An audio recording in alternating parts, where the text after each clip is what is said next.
할렐루야. 하나님의 은혜가 우리 가운데 함께하기를 예수의 이름으로 축원합니다. 우리 함께 인사하겠습니다. 반갑습니다. 환영합니다. 사랑합니다. 축복합니다. 오늘 준서가 기분이 좋은가 봐요. 아까부터 제가 이렇게 보는데 우리 지휘자를 막 따라하더라고요. 아까 성가대 할 때. 앞으로 우리 지휘자는 미리 준비되어 있는 것 같아요. 오늘 신이 났는지 계속 저렇게 다니는데 하나님의 놀라우신 은혜가 우리 준서에게도 함께하기를 바랍니다. 우리가요 신앙생활을 하면서 믿음으로 나아갈 때 놀라운 일들이 나타납니다. 그런데요 예수님이 십자가에 달려 죽으심으로 구원을 완성한 다음에 하나님의 영광이 모든 인류에게 임하고 주님께서 약속한 그 보혜사 성령이 역사할 때 진짜 폭발적인 하나님의 나라가 확장이 되는데 오늘 성경 본문에 보면 아직 주님이 십자가에 달려 죽으시지 않았어요. 주님이 십자가에 달리시는 것이 사단이 그의 발꿈치를 무는 거지만 결국에는 그의 머리가 깨지는 사건입니다. 그래서 사탄이 더 이상 힘을 발휘하지를 못해요. 그리고 오히려 하나님의 은혜가 우리 삶 가운데 채워지는 것이죠. 근데 아직 십자가에 지지 않았고 사탄의 머리가 깨어지기 전인데 그럼에도 주님의 복음이 나타날 때 놀라운 역사가 일어납니다. 아직 본편은 시작되는 것도 아니에요. 이거 예고편이에요. 근데 하나님의 능력이 얼마나 강렬한지 아직 예고편에서도 하나님의 은혜가 삶 가운데 막 드러나니까 사탄의 세력이 물러나는 장면이 등장을 합니다. 17절에 보면 주님의 보내심으로 인하여 복음을 증거했었던 그 70명의 사람들의 보고가 나옵니다. 예수님, 우리가 막 복음 들고 나가니까 주의 이름으로 행동하니까 귀신이 우리에게 항복합니다. 그때 예수님이 말을 하죠. 내가 하늘로부터 번개같이 사탄이 떨어지는 걸 내가 봤다. 그래요. 복음의 능력이 나타날 땐 세상의 어둠이 힘을 발휘하지 못하고 악한 영의 세력이 활동하지를 못합니다. 공중권세 잡은 자라고 하는데 원래요 그는 공중권세를 잡을 어떠한 이유도 그 다음에 거기에 따른 어떠한 자신의 어떠한 권리를 내세울 수도 없어요. 그런데 우리의 죄가 하나님과 우리의 사이를 막으니까 그것을 틈타 이 사탄이요 공중에서 활동하며 마치 자기가 권세 있는 것처럼 행동을 하기 시작합니다. 실제로 권세도 있어요. 영적인 존재이기 때문에 우리가 하지 못하는 일들을 가능하게 하기도 합니다. 그러나 사탄이 권세 있는 것처럼 보이고 또 실제로 힘이 있다 할지라도 예수의 이름 앞에서는 항복하게 되어 있어요. 왜? 진짜가 나타나면 거짓은 물러나게 되어 있거든요. 마틴 루터킹 목사님, 그 당시에 최연소로 노벨 평화상을 받았었던 이 목사님, 인권운동의 어떠한 상징적인 인물인 이분이요 이런 말씀을 하셨어요. 어둠은 더 큰 어둠으로 몰아낼 수 없다. 빛이 밝혀질 때 어둠이 물러간다. 미움은 더 큰 미움으로 복수로 사라지게 만들 수 있는 것이 아니다. 사랑으로 미움을 이겨낼 수 있다. 참 이 목사님이 멋있는 말씀하는데 이것이 진리예요. 우리가 세상과 경쟁해서 세상보다 더 많은 것을 확보하고 가지고 있고 세를 분림으로 인하여 세상을 압도함으로 이기는 것이 아니라 오직 진리를 선포하고 말씀을 증거하고 예수 그리스도의 말씀대로 순종하며 나아갈 때 그때요 어둠은 물러나고 이 땅에 하나님의 영광이 가득하게 드러나게 되는 것입니다. 그래서 우리는 힘을 기르는 것이 아니라 주님의 말씀을 붙들고 주의 말씀을 내 마음에 새기고 그 말씀에 순종하며 나아가는 것이 진짜 중요한 거예요. 여호수아와 그의 백성들이 여리고를 어떻게 점령을 합니까? 그들은 오직 말씀에 순종함으로 너희들은 7일 동안 아무 말 하지 말고 제사장이 법궤를 앞에 들고 가고 나아갈 때 그것을 바라보며 말씀에 순종하여 움직여라. 성을 돌라. 그들이 도니까 성이 무너진 거예요. 그들이 능력 있고 실력이 있어서가 아니에요. 성을 무너뜨리기 위해서 공성장비를 준비하고 그들이 여러 차례 모의 훈련을 한 다음에 성을 무너뜨린 것이 아니라 오직 말씀에 순종하니까 그러니까 악한 세력들이 무너지게 되어 있는 것입니다. 우리도 그래요. 우리가 살아가는 동안 많은 어려움을 겪게 될 때 이것이 잘 보면은요, 악한 세력들의 역사가 활발하게 움직이기 때문에 증오를 심어놓고 하나님의 은혜의 자리에 엉뚱한 것을 갖다 놓고 우리가 바라봐야 될 말씀이 아니라 세상의 화려함을 보게 만들고, 그래서요 성도들이 믿음 지키고 살아가는 게 어려운 시대입니다. 그러나 이때요 우리는 그럼에도 불구하고 주님을 바라봐야 되고 주님을 의지해야 됩니다. 누가 뭐라든 어떠한 조롱이 있던 주님을 앞에 두고 나아가는 이 길이 승리의 길이고 하나님의 백성의 영광의 길인 것입니다. 그런 문제될 게 없어요. 엘리야는 굉장히 능력의 선지자였죠. 그가 기도를 하면 3년 반 동안 비가 내리지 않았고 그가 다시 기도할 때 비가 내렸습니다. 그는 자신을 잡으러 온 아합 왕의 부하들의 군대가 자기를 위협하려고 할 때 기도하니까 하늘에서 불이 내려 그들을 살았습니다. 참 능력의 사람이에요. 그런데요 그가 특출나게 어떠한 신비적인 능력을 태어날 때부터 갖고 태어났기 때문에, 그리고 그가 열심히 수련하고 훈련받아가지고 그 실력을 키운 게 아니에요. 야고보서에 보면 엘리야는 우리와 같은 성정을 가지고 있으되 그도요 옷을 입어야지 따뜻하고 밥을 먹어야지 배가 든든해질 수 있는 보통 우리와 똑같은 사람입니다. 그는요 많은 능력을 행했지만 그의 능력이 아니에요. 그는 자신의 한 끼도 해결할 수 없었던 연약한 자였습니다. 자기의 능력으로는 단 한 끼도 해결할 수가 없었어요. 어떻게 해야 될지 몰랐어요. 그때 하나님께서 너를 위하여 내가 예비하고 준비한 곳이 있으니 그것을 하라. 말씀에 따라 순종하니까 하나님의 예비하심을 만났고 그가 능력 있게 어떠한 역사를 발휘했던 거, 하나님의 말씀이 그를 붙들고 그를 인도할 때 그가 순종하며 나아갈 때였습니다. 이스라엘 백성들 여리고성을 무너뜨렸잖아요. 굉장한 거예요. 근데 여리고성과는 비교도 안 되는 아이성이라는 작은 성이 있습니다. 그때 여호수아와 그의 부하들이 야 이런 작은 거를 정리하는데 뭐 굳이 하나님의 능력까지 하나님께 아뢰면서 그분을 귀찮게까지 하면서 할 필요가 있을까? 야 우리가 하자. 자신들이 그동안의 경험과 자신들의 어떠한 판단으로 인하여 그 아이성을 점령하려고 할 때 여지없이 무너지죠. 이스라엘의 실력은 사실 아이성도 무너뜨릴 수 없는 그 정도의 실력이에요. 그런 자들이 어떻게 여리고를 무너뜨렸느냐? 하나님의 말씀에 순종했기 때문에 그렇습니다. 교회가 언제 능력이 있습니까? 세상의 악한 세력들이 잠잠할 때 교회가 능력 있는 게 아니에요. 교회가 하나님의 말씀으로 무장되고 그 말씀에 순종할 때 그때 교회가 강한 것이에요. 교회가 말씀 없이 강한 능력을 발휘한다? 그런 것처럼 보일 뿐이지 그것은 사실 하나님의 역사가 아닙니다. 에베소 교회에 그 계시록에서 예수님의 말씀을 보면은요, 에베소 교회는 굉장히 멋있는 교회예요. 인내하는 교회예요. 수고하는 교회예요. 봉사하는 교회예요. 참 여러 가지들을 많이 감당하는 실력 있는 교회예요. 그런데 뭐가 하나 없습니까? 주를 향한 사랑이 없어요. 너희가 첫사랑을 잃어버렸다. 많은 일들을 했지만 주를 향한 사랑이 없으면 주에 대한 사랑은 말씀으로서 표현이 됩니다. 그것이 없으면 그것은 좋은 일들을 많이 하는 어떠한 센터는 될 수 있지만 교회는 아니에요. 그래서 예수님이 뭐라고 하십니까? 그 사랑을 찾아라. 찾지 못하면 내가 촛대를 옮기겠다. 이 말은 더 이상 너희는 교회가 아니라는 거예요. 아무리 큰 일을 감당할지라도 교회가 교회다와 하나님의 백성으로서 움직이지 않으면 하나님의 역사와 하나님의 영광하고는 아무 상관이 없어요. 지금 성도가 언제 강하냐? 말씀이 충만할 때, 말씀대로 순종할 때 강하다고 했어요. 그때는요, 비록 제자들이 실수도 많고 또 실력도 좀 부족한 부분이 있지만 예수의 이름으로 나가니까 악한 영의 세력도 항복하게 됩니다. 사탄이 무당 정위에 있던 그 자리에서 떨어지게 됩니다. 교회는 그런 곳이 돼야 돼요. 말씀으로 무장되고 성도들도 마찬가지예요. 만약에 우리가 말씀을 읽고 성도가 말씀과 상관없는 삶을 살아가게 되면 여러분들의 삶을 다른 이들이 마치 주인인 것처럼 주장하고 쥐고 흔들려고 합니다. 가만히 보세요.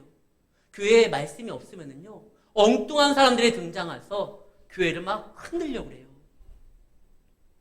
우리 성도들도 삶도요. 가만히 보면 내가 하나님과 연결되어 있지 아니하면 어떤 이상한 사람들이 내 삶에 마치 주인인 것처럼 나를 흔들고 나를 자신들의 원하는 바로 이끌려고 할 때가 있어요. 그때 어떻게 이겨냅니까? 다시 말씀 앞에 서는 거예요. 비록 적은 능력이지만 주의 말씀이 들릴 때 그 능력으로 그 말씀대로 순종하고자 하는 그 작은 발걸음이 하나님의 놀라우신 역사를 여러분 삶 가운데 채우게 되는 것입니다. 이제 제자들이 막 신이 난 거죠. 이런 일들이 벌어집니다.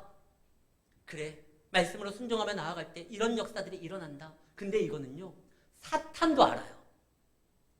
사탄도요, 언제 자기네들의 힘이 약해지는지, 언제 자기네들이 쫓겨나는지 말씀으로 무장된 사람들이 등장하면 그때 자기네들은 어쩔 수 없이 그 자리를 내어주고 떠나야 된다는 걸 알아요. 그래서 사탄은요, 말씀으로 살아가려고 결심하고 말씀대로 움직이려고 하는 사람들의 발걸음을 어떻게 해서든지 막으려고 방해하려고 공격을 하고 이상하게 그로 하여금 거기에 집중하지 아니하고 말씀에 집중하지 아니고 다른 것에 신경 쓸 일들을 막 벌려놓게 됩니다.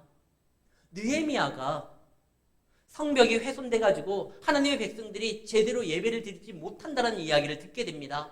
그때 느헤미야가 일어나서 기도하고 하나님 앞에 나아가고 하나님의 은혜를 구하여 왕의 명령에 따라 그 성벽을 재건하러 갑니다. 그럼 그 나라에 이게 좋은 일이잖아요. 성벽이 재건되면 도적들의 침입을 막을 수가 있잖아요. 외적의 세력에 마음을 뺏기지 아니하고 오직 자신의 삶을 돌아보며 하나님 앞에 예배드리러 나아갈 수 있잖아요. 이건 너무나 좋은 일이에요. 근데 그 좋은 일을 하러 왔는데 그때 막 총독이 그때 당시 어떠한 권력자들이 느헤미야를 흔들어 놓습니다. 그가 엉뚱한 반역을 꾀한다라는 잘못된 것을 선전해가지고 왕의 귀에 들리게 해서 반역죄로 그를 처단하려고 합니다. 막 공격을 해요. 느헤미야가 그게 너무 속이 상해요. 내가 온 거는 이 나라를 위함인데. 다니엘은 기도의 사람입니다. 그 나라에 정말 필요한 사람은 다른 이들이 아니라 다니엘이에요. 그 바벨론에 페르시아에 진짜 필요한 인물이 기도하는 사람, 하나님의 능력을 그 땅에 끌어갖고 오는 다니엘이에요.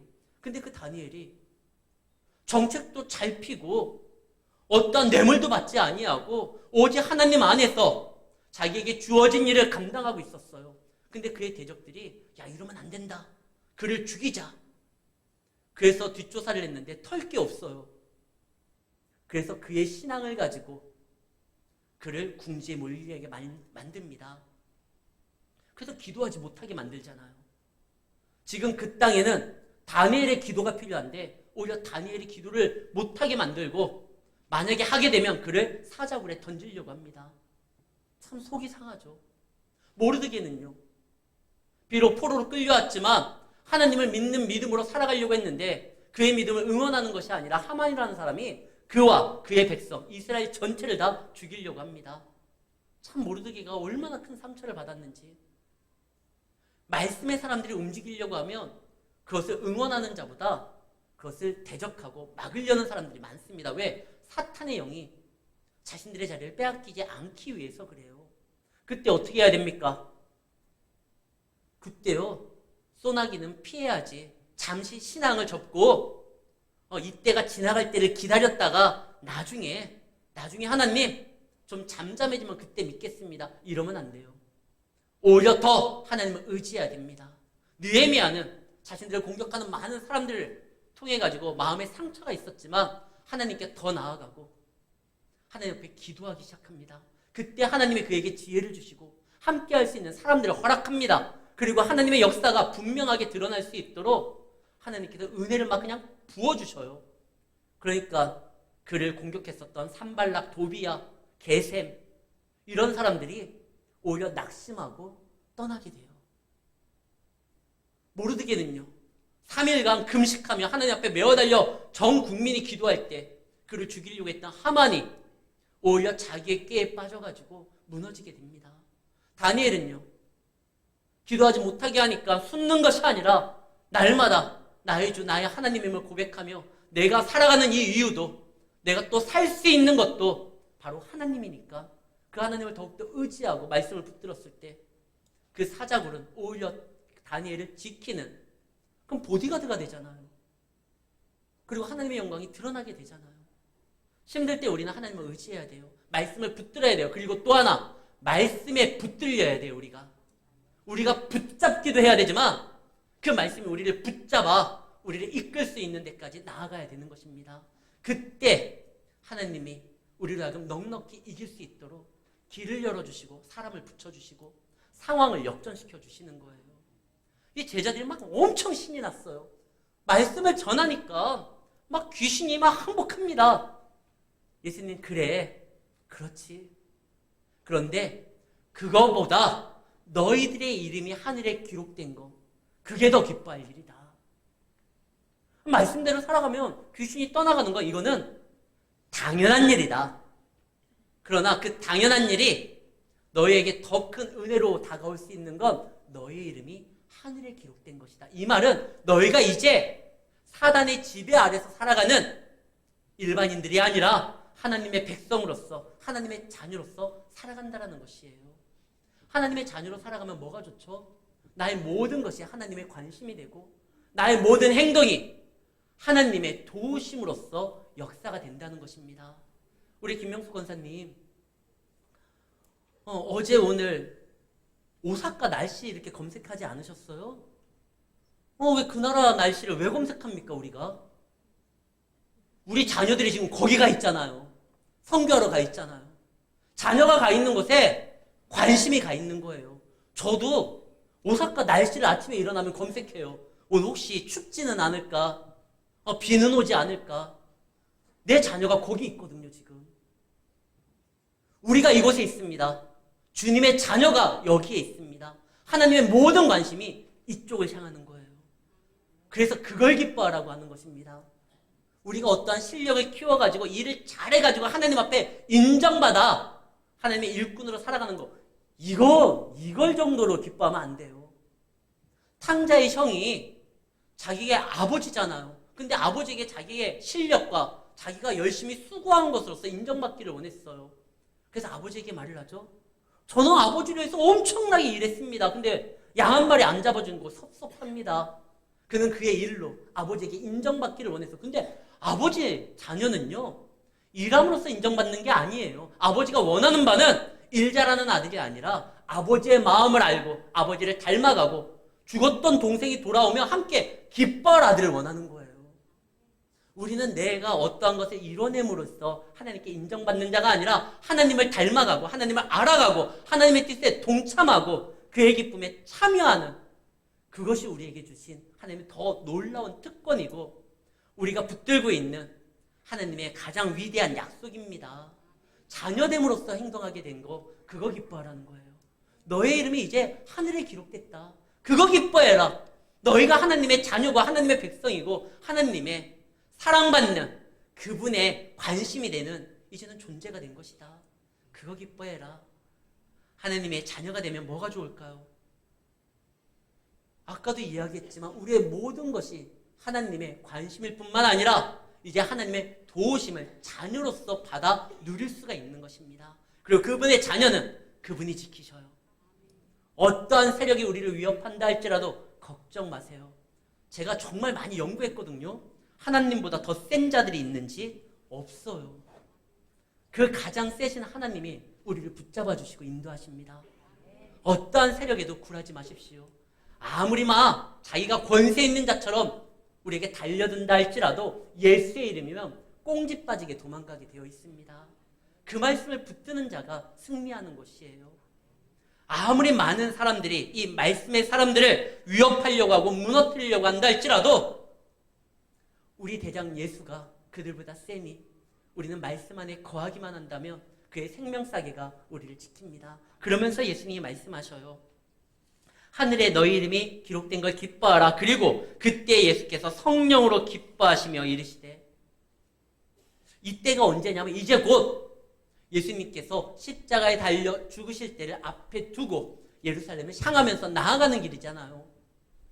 근데 이게 기뻐할 일입니까? 감사할 일입니까?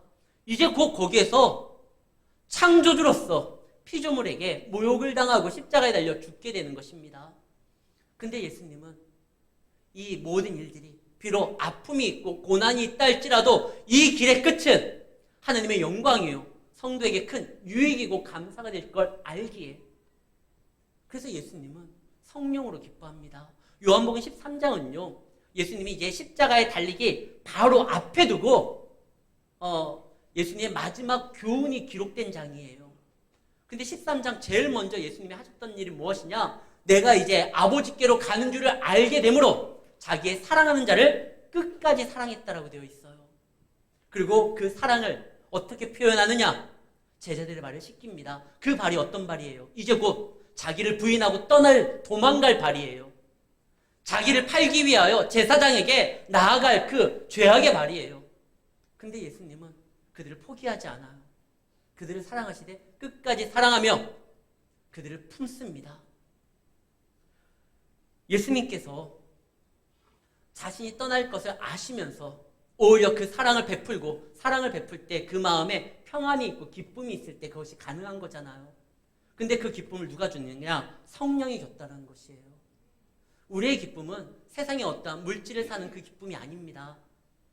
요즘에 언제 가장 기쁘세요?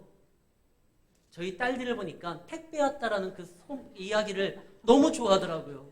그게 복음이에요. 근데 택배가 와가지고 물건을 이렇게 풀고 이게 사용하면 좋아요. 내가 원하는 바가 내 손에 붙들려졌으니까. 그러나 그거 오래가지 않아요. 거기에서 주는 소유에 대한 기쁨은 오래가지 않아요. 차를 사면 한 달 가요. 집을 사면 한 6개월 갈까? 그래서 똑같아요. 또 어떤 소유의 기쁨은 즐거움을 그 순간 주는 게 확실해요. 그러나 정말 우리에게 샘솟는 기쁨을 일으키는 것은 하나님이 우리에게 주시는 평강이요, 성령이 역사하시는 은혜입니다.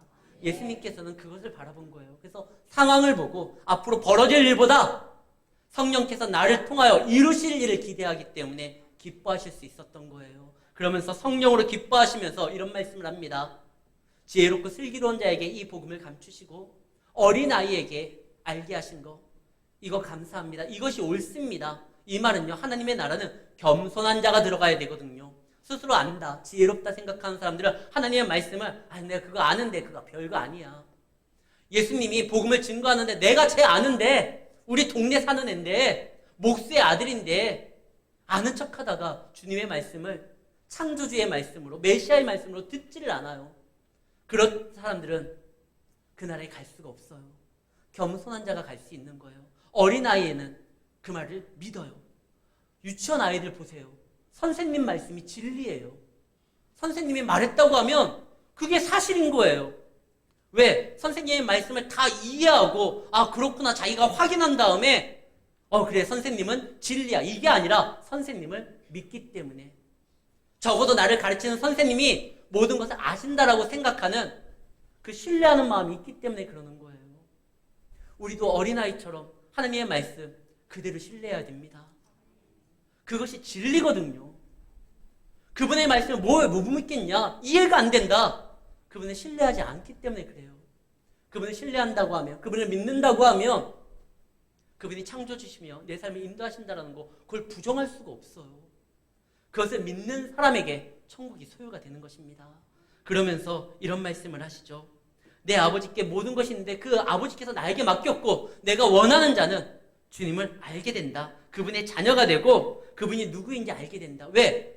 예수님만큼 전문가가 없어요. 하나님에 대한. 예수님만이 하나님을 만났고 하나님과 함께 했고 그리고 천국에서 이 땅에 그 하나님을 알게 하기 위해서 오신 분이에요. 그래서 다른 사람에게 하나님의 말을 듣는 게 아니에요. 막 문선명이나 정명석이나 뭐 이런 이단들 있잖아요. 이만이나 그들의 세가 얼마나 많습니까?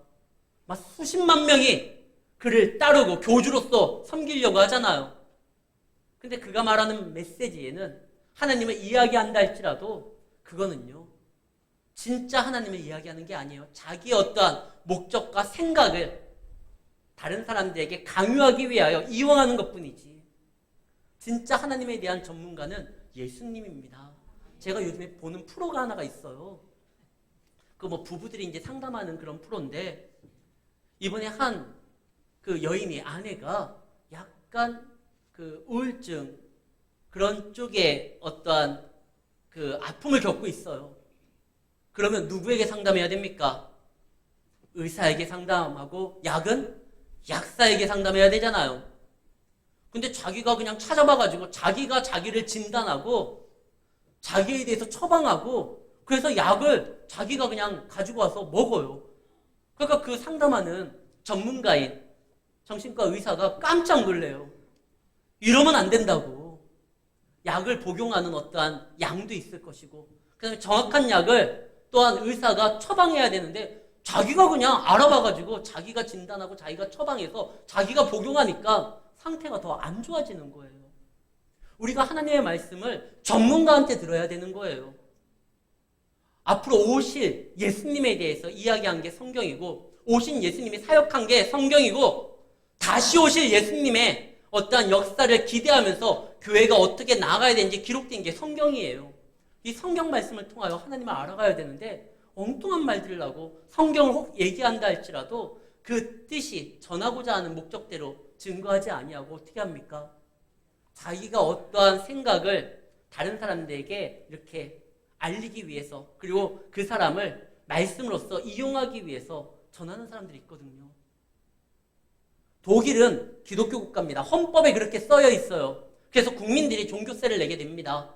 목사는 그 국가에서 지급되는 돈을 받게 됩니다. 그런 국가가 독일이에요. 그런데 그 독일에 히틀러가 나치 정당이 잡고 그들이 움직일 때 그들이 예배를 안 드렸을까? 예배 드렸어요. 근데 예배를 드리는데 그들에게 주신 하나님의 말씀으로 그들이 받는 것이 아니라 그 하나님의 말씀을 자신들의 어떠한 생각을 관철시키기 위해서 이용하기 위해서 가지고 오는 거예요. 그래서 유대인들을 학살하잖아요. 왜? 주님의 이름으로. 이게 주님의 뜻이다. 무슨 그게 주님의 뜻이에요? 누군가를 죽이는 걸. 그냥 엉뚱하게 해석을 합니다. 오직 주님의 말씀은 주님으로 인하여 해석돼야 되는 것입니다. 성경에 집중해야 되고 성경의 말씀이 우리에게 전하고자 하는 바를 찾아야 되는 것이에요. 근데 그러지 아니하고 그냥 말하면 안 돼요. 어린아이처럼 나에게 주신 모든 말씀이면 혹시 내가 부담된다 할지라도 이 말씀대로 행동하면 내가 나의 어떠한 즐거움과 유익을 포기해야 되는 일이 있다 할지라도 그 말씀이 나에게 주는 생명의 말씀이면 그냥 아멘하고 받아야 되는 거예요. 그때 내가 그 말씀을 지킴으로 인하여 손해되는 것이 막 쌓임으로 인해서 너무나 서운하고 아쉽다 그럴 필요 없어요. 하나님의 말씀은 우리에게 반드시 좋은 걸 주는 거예요.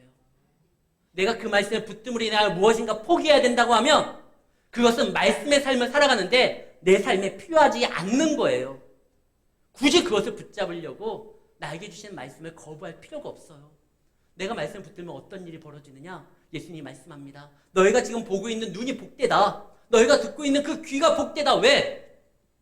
내가 너에게 말하는 많은 선지자들과 임금들이 이것을 보려고 했고 이것을 들으려고 했는데 그들은 그러지 못했다. 왜? 아직 때가 되지 못했으니까. 그 위대한 선지자들이 그리고 하나님의 신실한 종이었었던 다윗 왕이나 여호사밧이나 히스기야나 이런 임금들이 그렇게 보기를 원했고 바라기를 원했었던 것. 그러나 그들은 아직 기회가 되지 못해서 그것을 기다릴 뿐이었는데 이제는 그 기다림이 예수가 오심으로 인하여 이루어진 거예요. 그래서 복되다. 그때가 이루어지지 않았는데 맛보기만으로도 놀라운 능력을 보이고 바다를 가르고 성을 무너뜨리고 그랬는데 이제는 예수님이 오셨고 더군다나 우리는요. 이 말씀을 하시는 이때는 아직 예수님 십자가 지기 전입니다. 근데 지금 우리는 예수님 십자가를 지셨고 구원을 완성하셨고 약속된 성령을 보내주셨습니다. 이제 우리는요. 그 구약의 모세보다 엘리야보다 하나님의 도움으로 더 큰 일들을 감당할 수 있어요. 우리가 기도할 때 하늘문이 열리고 하나님의 응답이 있게 됩니다. 우리가 말씀으로 나아갈 때 어둠이 물러나게 됩니다. 이 큰 능력을 받은 거예요. 우리는요. 기도함으로 인하여 하나님의 나라를 이 땅에 심는 정말 놀라운 역사를 가지고 오는 하나님의 백성이요. 능력자들이 되는 겁니다. 사랑하는 성도 여러분, 그 능력을 묵혀두지 마시고 활용하세요. 여러분들의 기도가 여러분들의 자녀를 살리고 여러분들의 기도가 가정을 살리고 여러분들의 기도가 교회를 살리며 여러분들의 기도가 나라를 살립니다. 예수님께서 말씀하셔서 누구든지 내 이름으로 모여서 기도하면 내가 응답하겠고 그 약속을 누구에게 준 겁니까? 교회에 준 거예요. 예수 믿는 성도들의 공동체에게 준 거예요. 이것이 필요하기 때문에 주신 거예요.